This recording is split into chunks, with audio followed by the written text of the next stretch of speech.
सवाल कि आप यहाँ नवाज शरीफ साहब की इंस्ट्रक्शंस पर उनसे हमेशा वो आपको कहते हैं कि आप उनका जो बयानिया वो मीडिया के सामने वो रखें, तो ये बहुत सारे लोग जानना चाह रहे हैं कि जो आप अगर ये बता दें कि पाकिस्तान वापसी के ऊपर क्या मुस्लिम लीग का अगले इलेक्शन से पहले बयानिया क्या होना है? देखिए, अल्लाह ताला के फजल करम से मियां नवाज शरीफ मेमार हैं पाकिस्तान की तरक्की और खुशहाली की, और उन्हीं के दौर में 20-20 घंटे के जो बिजली के जो बंदिश थी वो ख़त्म हुई और अरबों डॉलर के सी पैक और पाकिस्तान के अपने वसाइल से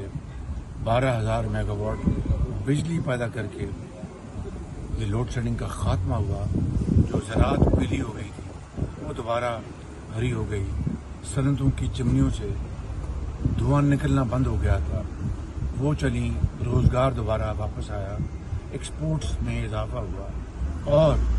मुल्क के अंदर जो तारीख की सबसे कम सतह पर महंगाई थी 3.5%, मुल्क की जो तरक्की थी GDP उसकी शरह 6.5% थी।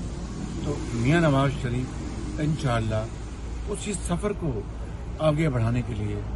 पाकिस्तान अपने करोड़ों भाइयों और बहनों वापस आ रहे हैं और तरक्की और खुशहाली का सफ़र दोबारा जारी है।